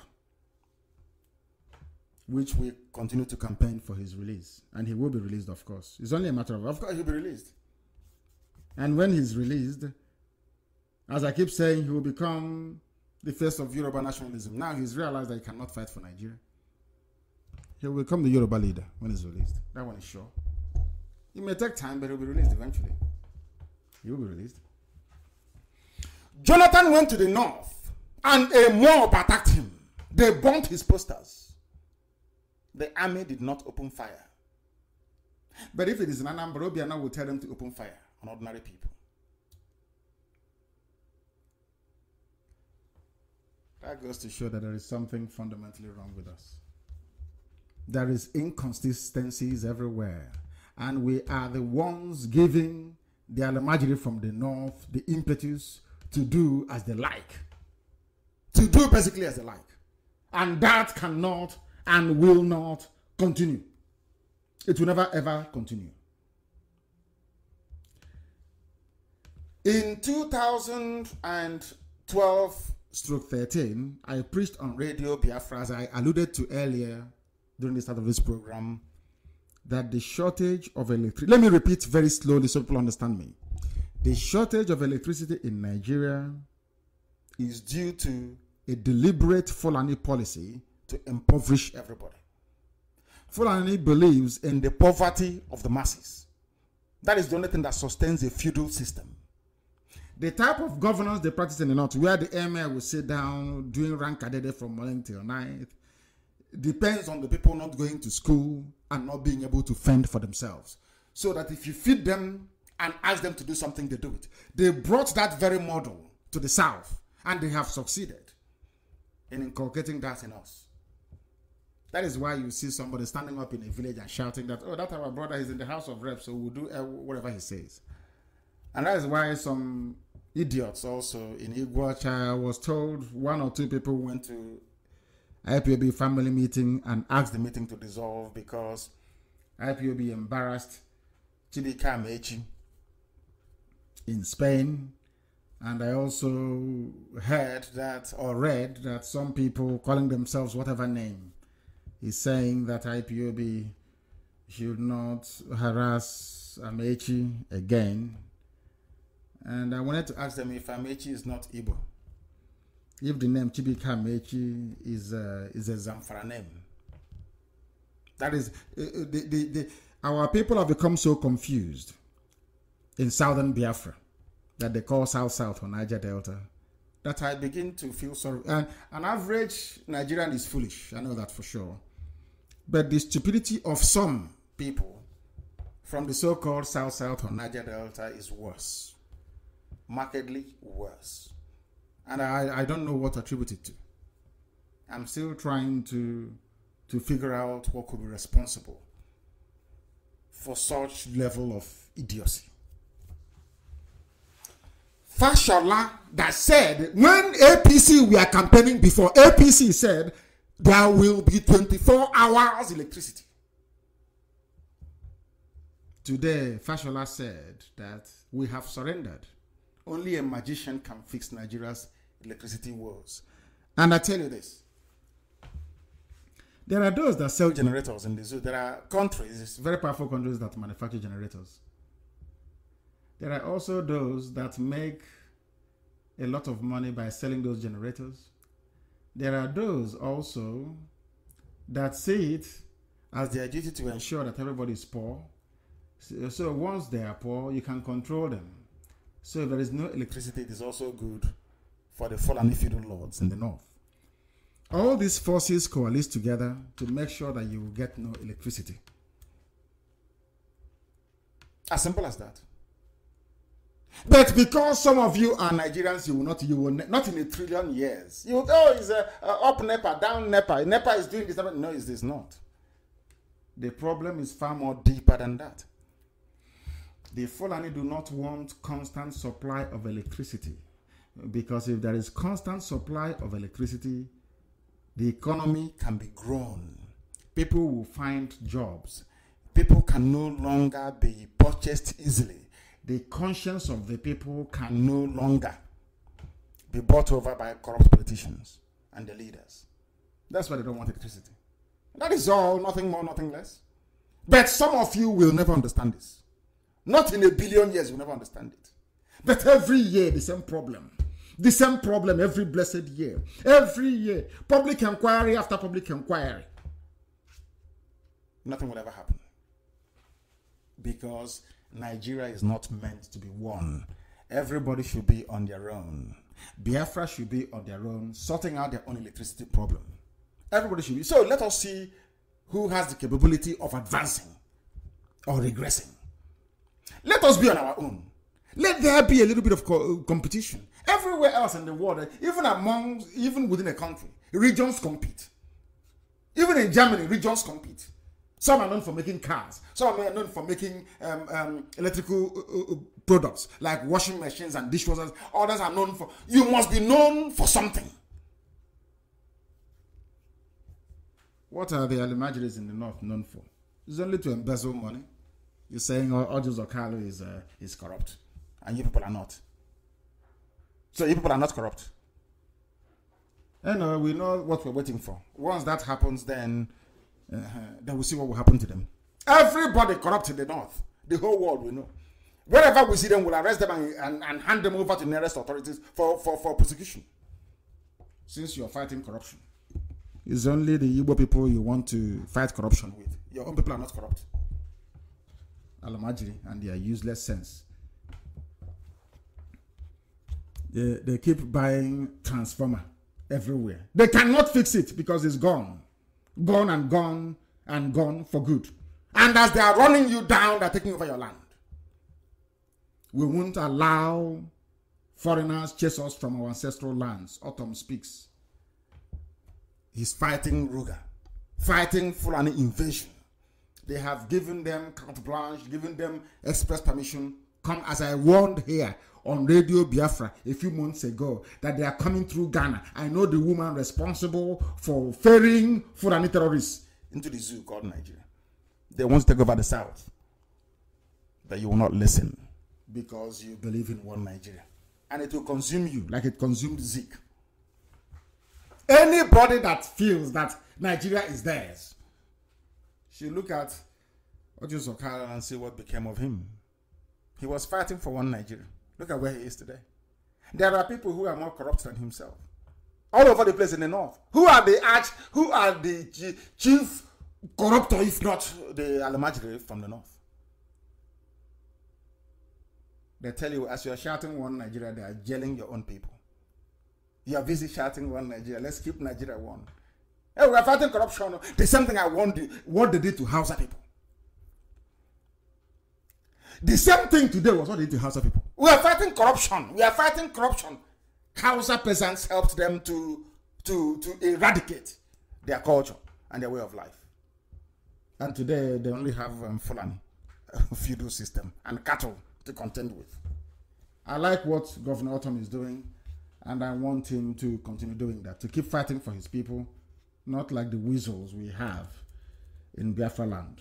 Apart from weak, of course. The rest are weak and decrepit, I must say. Benue will not surrender. I don't expect it to anyway.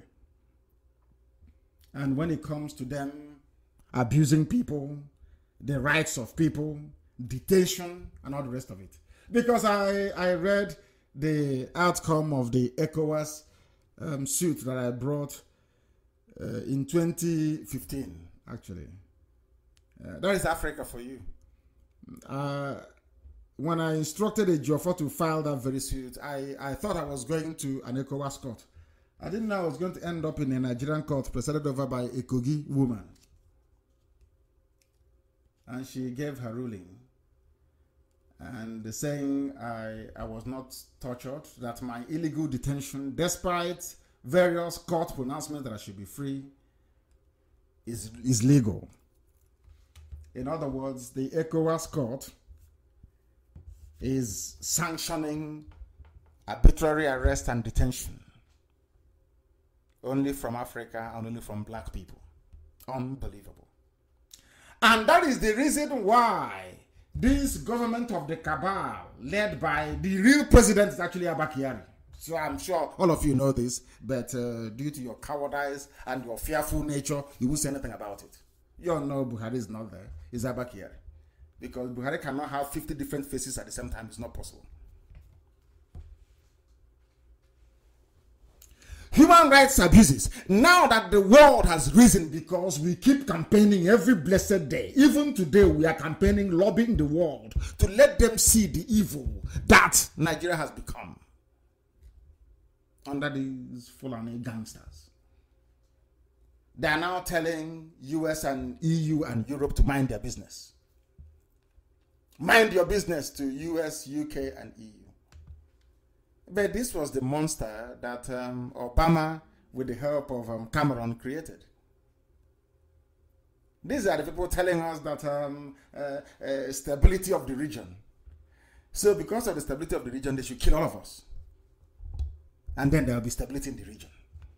Now they've raised it, and nothing will happen. After all, Abacha held off for very many years. If they want to go to what I call the dark phase of a dictatorship, they can do it and nothing will happen. Abba-Kyari can decide to enter into the dark phase of dictatorship, nothing will happen. Kill everybody, arrest everybody, unleash clampdown, and terror everywhere, nothing will happen.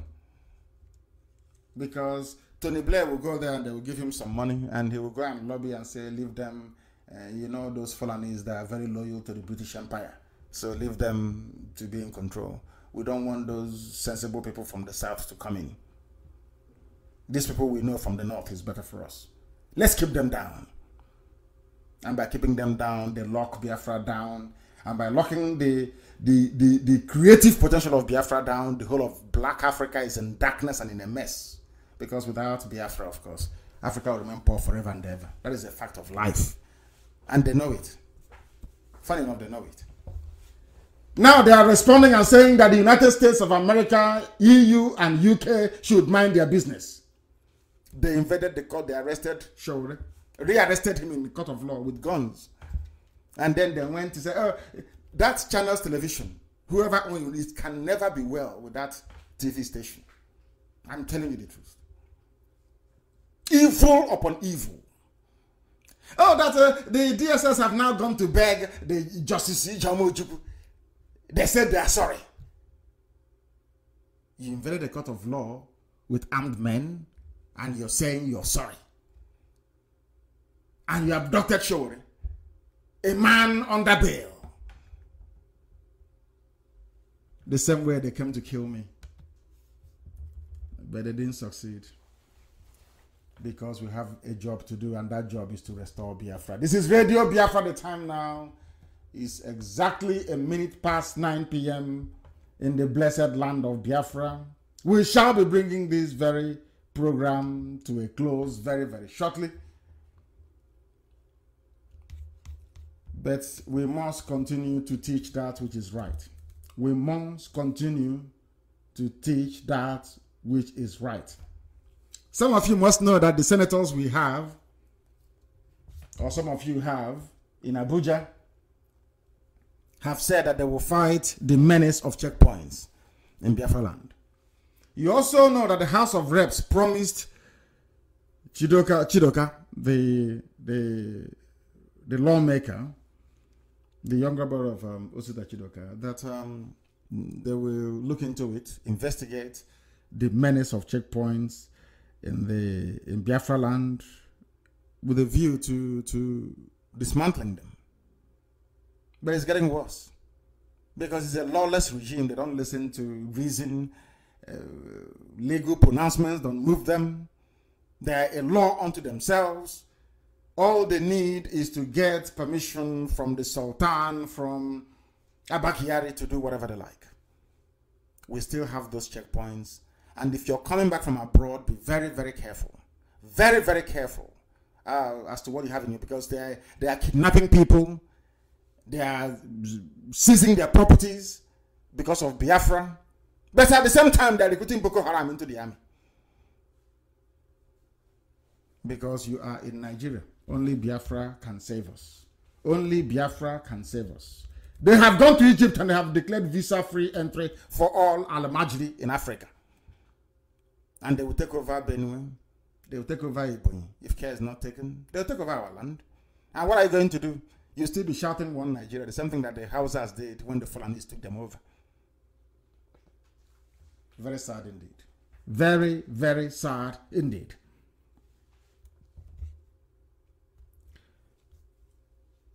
This evening, before we close, we bring you the news that I am very glad to say that the reign of Nnamdi has come to an end in Ohaneze.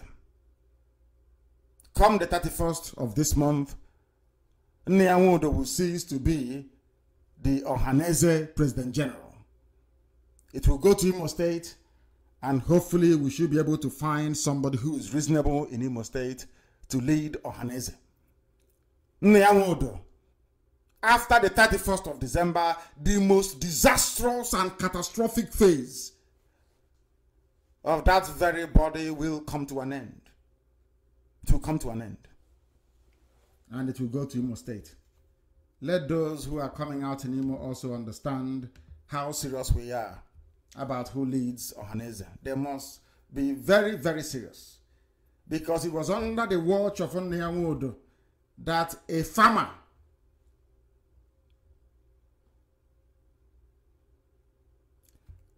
farmers are being killed in our land, our mothers raped, our daughters impregnated. Even Ebonyi State Governor Dave Umahi confessed with his mouth that our mothers are being raped because of Nyawodo's weak leadership and his treachery. Some people are trying to